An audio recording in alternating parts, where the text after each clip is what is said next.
Sempre que as afrontas vêm para gerar descrenças e desconfianças, ameaças e todas as sortes de negação contra as nossas vidas, são inúmeras e iminentes. O que vamos escolher fazer com tudo isso e o que vamos viver como resultado? Afrontas, mentiras, calúnias, acusações, tudo isso sempre vai ser iminente. O desafio está em o que eu escolho fazer com isso. Qual o lugar que eu decido me colocar? Qual o posicionamento que eu vou tomar mediante a essas coisas? Terceira realidade. Eu vou tirar a afronta sobre Israel. Vem comigo. 1 Samuel 17, 26. Então Davi perguntou aos homens que estavam perto dele: o que será dado ao homem que matar esse filisteu? Irmão, ninguém pergunta qual que é o prêmio de vencer algo se ele já não está consciente que ele vai vencer. Eu estou trazendo para você um posicionamento de um cara que ainda não era rei. Ele era um menino que andava numa charrete, carregando leite e pão para sustentar os irmãos. Até rimou. Ele não era rei de ninguém não, nem guerreiro. Ele era Davi, aquele que cuida, o pastor de ovelhas, o tocador de harpa, o cantor, o adorador, aquele que cantava, que adorava, que tocava, que fazia o que tinha que ser feito, cuidava das ovelhas, cortava a lã, atendia, fazia o que tinha que ser feito no anonimato. Quem é esse incircunciso? Ele pergunta. A atitude mediante as afrontas, elas fazem a diferença total no chamado da vida de Davi. O combustível da fé é a certeza de que Deus fará o impossível, mesmo que tudo diz que não. O que será dado, versículo 26, ao homem que matar esse filisteu e livrar Israel de tais afrontas? Aí ele fala, quem é esse filisteu incircunciso para afrontar os exércitos do Deus vivo? Irmão, se eu for para o teólogo aqui, irmão, ele não estava afrontando os exércitos nas suas palavras. Ele estava afrontando o exército de Israel, sim ou não? Não. Porque a Bíblia diz que ele estava afrontando os exércitos. E Davi, ele traz uma revelação aqui muito clara, que começa a me ajudar e te ajudar a entender quem somos em Deus. Todas as vezes que eles levantavam contra o exército de Israel, ele não tinha o entendimento do que estava fazendo. O exército de Israel tinha perdido de vista o entendimento. Mas deixa eu clarear para você nessa noite no nome de Jesus. Toda afronta, toda acusação, toda calúnia, toda pedrada que se levanta contra a sua vida, ela é muito mais forte do que você imagina. Porque ela se levanta contra os exércitos do Deus vivo. Ela se levanta contra você e contra todo o exército celestial que Deus colocou ao seu lado. Ele não estava afrontando apenas a Israel, mas ele estava afrontando ao Deus de Israel. E Davi entendeu isso. E é aí que está o segredo. É aí que está a virada. A convicção de Davi estava no Deus em que ele servia. Não tinha nada a ver com o exército. Tinha a ver com o Deus. Quando ele entendeu isso, ele foi para cima. As afrontas ao chamado de Deus em nossas vidas são desfeitas pelo poder do próprio Deus que nos chamou e nos ungiu. Essa consciência colocava ele no posicionamento certo. Essa consciência, por que temer? Se Deus é por nós, quem será contra nós? Quarta realidade, vem comigo. A ira do maior e a resposta do menor. Isso é só para quem está anotando, tá? Eliabe agora se levanta contra Davi, irado. Por quê? Porque ele se posiciona. Vem comigo, versículo 28 em diante. Eliabe, o irmão mais velho, ouviu Davi falando com aqueles homens. Ele ficou irado com Davi e disse, só para você saber que não estou inventando nada, está na Bíblia. O Eliabe ficou irado com o irmão dele. Estranho, né? Meramente esquisito. Não, porque ele está se levantando contra o acusador. Ele está questionando quem é o filisteu que está falando contra o exército de Deus. E aí o irmão dele, líder do exército, fica brabo, fica irado. Fala muito alto. Aí ele ficou irado com Davi e disse assim: por que você veio para cá, rapaz? E com quem que você deixou aquelas poucas ovelhas no deserto? Eu vou tomar até uma aguinha. Com quem você deixou aquelas poucas ovelhas no deserto? Eu sei que você é presunçoso. Sei que você é presunçoso e mau. Você veio aqui só para ver a batalha. Sabe o que acontece, irmãos? Quando nós nos posicionamos diante de Deus, as pessoas não entendem o nosso posicionamento. As pessoas mais próximas da gente são as que menos compreendem que você tomou uma decisão. Eu não serei mais quem eu era. Eu não importo das poucas ovelhas, porque as poucas ovelhas, elas foram valorizadas no tempo devido, na hora certa. Eu estava com as pessoas certas, era o mandato de Deus e eu cumpri aquela ordem.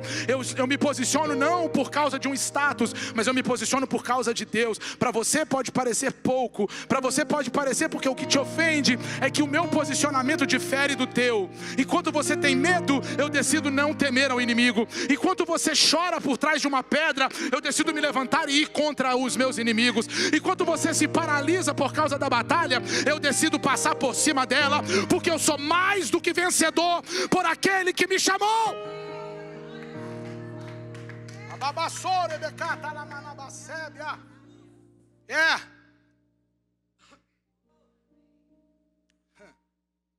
Como assim?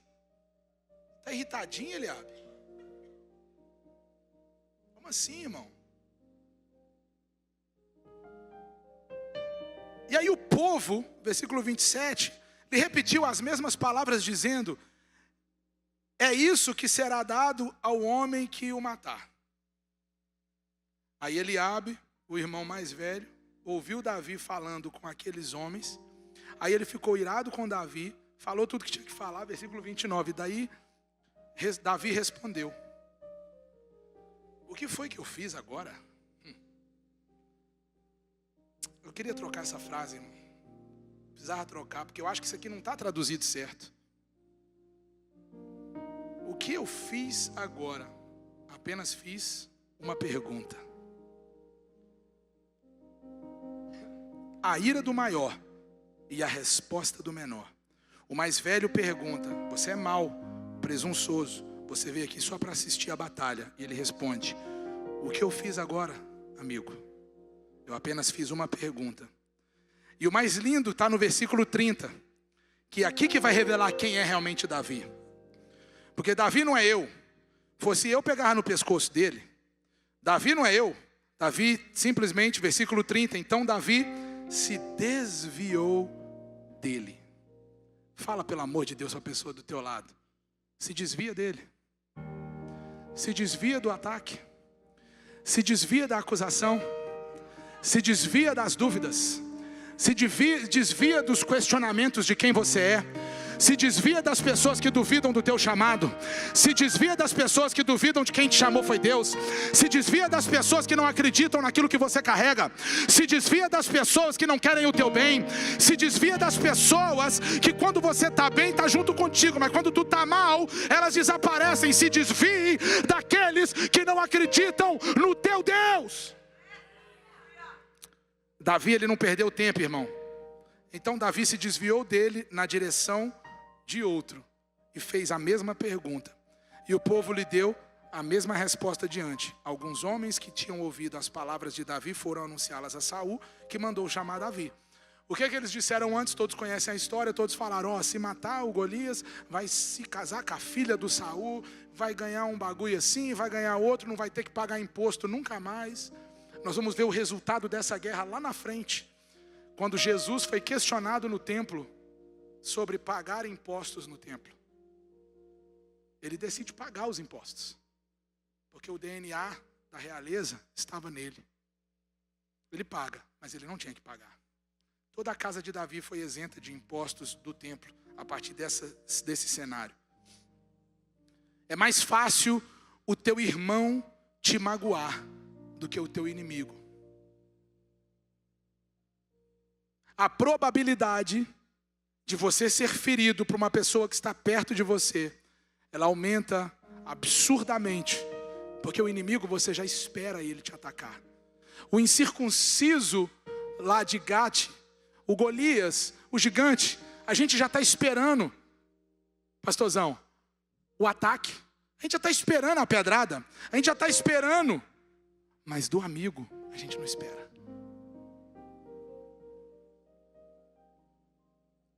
Por isso que nós precisamos estar atentos em saber como agir, não, como reagir mediante aos ataques dos mais próximos. Porque ele não reage à afronta do seu irmão mais velho. Ele age. Ele se desvia e vai para outro. Ele não perde tempo, ele não gasta energia, ele não deposita absolutamente nada naquele momento. Não, ele se desvia.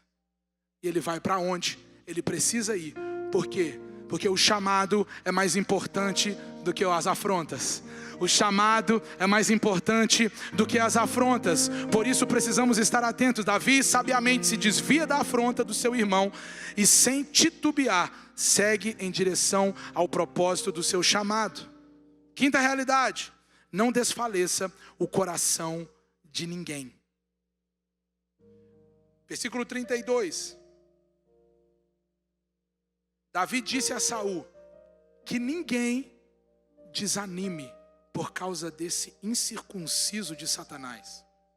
Este teu servo aqui, ó, vai lutar contra esse filisteu. Ah, irmão, se tu tivesse lá, tu ia dando risada igual os outros estavam dando. Quem? Tu, rapaz? Vai fazer o quê, macho? É o seu tamanho. Até o Saul duvidou do Saul, irmão. Até ele duvidou dele. Ele falou, mas moço do céu, como é que eu vou fazer isso?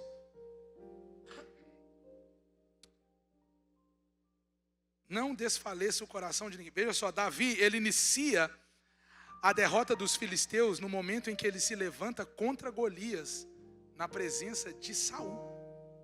Não foi na presença de Golias. Quando ele para diante de Saul e fala assim, amigo, deixa eu te falar um negócio. Eu vou vencer aquele gigante. Leia o texto comigo, irmão. Davi não vai lá para a pista, gritar diante do exército, eu vou matar esse cara, eu vou arrebentar ele. Eu sou tal. Não, Davi ele já tinha o DNA formado, ele estava acostumado a fazer e mostrar aquilo que tem que ser mostrado. O que tem que ser mostrado? O resultado, irmão. O que me dá autoridade? Resultado, irmão. O que me posiciona no reino? Resultado, irmão. Davi não estava preocupado em gritar no meio da multidão, não. Ele estava preocupado em se posicionar diante do Deus que ele servia, diante do Deus que o chamou. E virou para o rei, para a maior autoridade daquele momento e falou assim, ei rei, deixa eu te dizer uma coisa. Eu vou matar esse filisteu.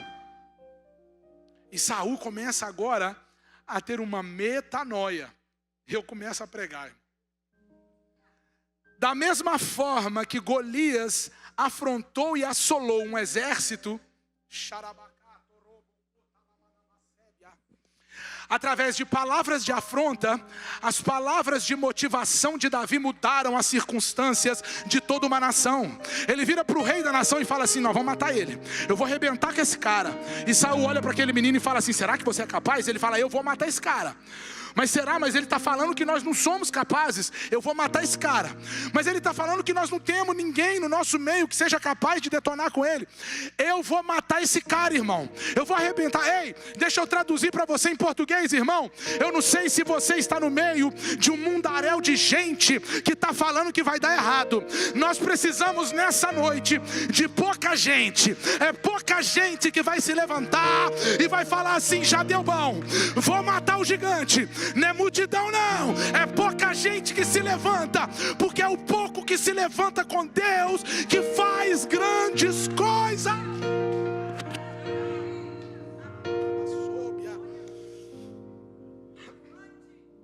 Meu Deus.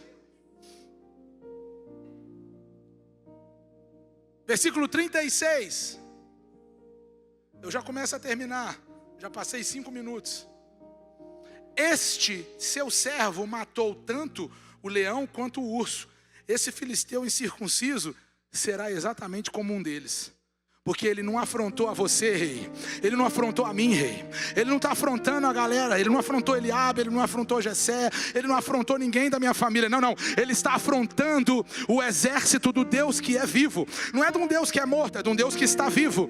E aí Davi continuou. O Senhor me livrou das garras do leão e das garras do urso. Ele me livrará das mãos desses filisteus. Então Saul disse a Davi: vá, o que o Senhor esteja com você. Ah, irmão, é tudo que ele precisava. Que apenas uma pessoa virasse para ele e falasse assim: vai, meu filho, que o Senhor seja contigo. Até ali as pessoas estavam dizendo que não ia dar bom, mas por causa da posição dele, ele falou assim: agora deu certo. Porque tudo que eu precisava era de mudar a mente desse rei. Porque mudando a mente do rei, eu mudo a mente do povo. Mudando a posição do rei, eu mudo a posição do exército. Agora o rei falou: vai, e que o Senhor seja contigo. Ah, mas ele já veio comigo, ele vai comigo e eu vou vencer. A postura de Davi produziu coragem em Saul. Sétima realidade: a batalha é vencida antes que se iniciasse a guerra. Irmão, a maior derrota dos filisteus não foi encontrar um homem mais forte fisicamente que Golias, que o pudesse vencer, e sim de ver Golias enfrentar um homem menor, mais fraco fisicamente, que não aceitou as palavras de afronta. O que destruiu o gigante, irmãos, não foi a pedrada, foi ele não aceitar as afrontas. O que detona com os gigantes da nossa vida não são as pedradas que nós devolvemos, mas é o nosso posicionamento de não aceitar com que as palavras venham entrar nos nossos corações para destruir aquilo que nós acreditamos em Deus. Fica de pé no seu lugar no nome de Jesus, que eu vou concluir profetizando sobre a sua vida. A batalha é vencida antes dela iniciar. A maior vitória de Davi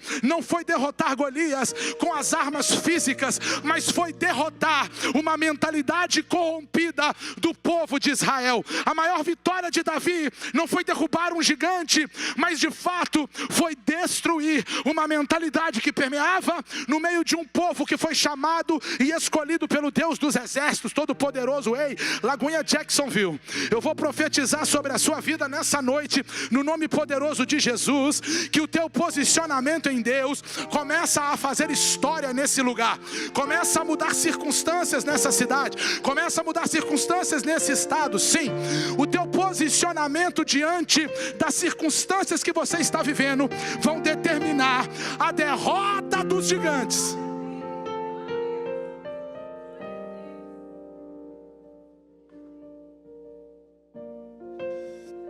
A história de Davi ela é semelhante à nossa vida, irmão. As guerras e as batalhas que nós enfrentamos, seja no nosso interior como no nosso cotidiano, elas são vencidas através da confiança que nós temos em Deus. O nosso chamado é protegido por quem nos chamou. Ele é executado a partir do momento que nos colocamos na total dependência de Deus.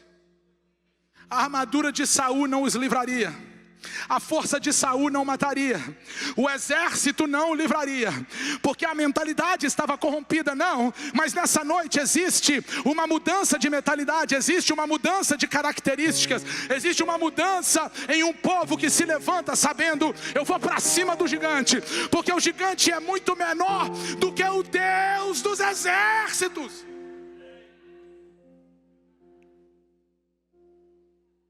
Vamos adorar a Deus?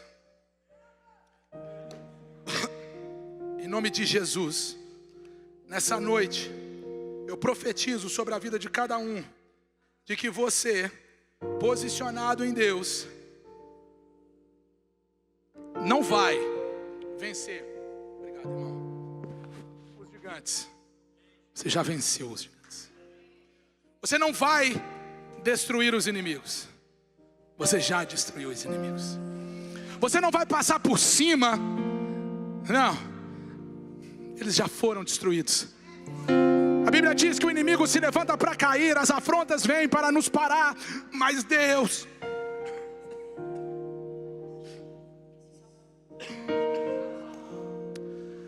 nos escolheu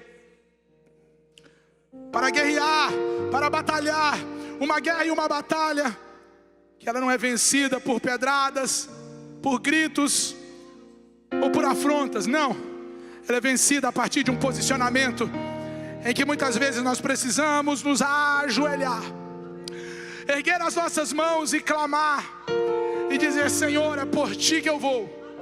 E cada vez que nós tomamos esse posicionamento, Deus já prepara o alvo para acertar no centro da testa dos filisteus. Davi, ele entra na batalha, ele pega a funda, ele vai sem camisa, ele vai com seus shorts, sua saia, a sua armadura, era se despir de si mesmo. E com uma de suas pedras e uma funda, ele acerta exatamente no centro da testa de Golias. Pastor, o que você quer dizer com isso? Irmão, se você não pegou ainda, eu vou traduzir para você. Porque se você tivesse pegado, você estava subindo nessa cadeira de dar glória. A pedra, Wagner, que ele lança no centro da mente do inimigo. Porque aquilo que o inimigo pensou sobre você, aquilo que o inimigo projetou contra você, aquilo que o inimigo preparou para te afrontar, Davi pega uma pedra e lança e destrói a mente de um inimigo que quer corromper a tua mente. Ei, deixa eu te profetizar na tua vida, Lagoinha Jacksonville. Você nessa noite está sendo equipado de uma armadura e de ferramentas que vão destruir as mentalidades corrompidas contra a tua casa, a tua vida, a tua família. Creia, o Senhor dos exércitos está convosco. O Deus de Jacó é o nosso refúgio. A quem temerei? Não há quem temer. O Deus de Israel está comigo. O Deus de Israel está contigo. Se você crê, dá um brado de vitória. Fecha os teus olhos, levanta as tuas mãos e celebra o nome de Jesus.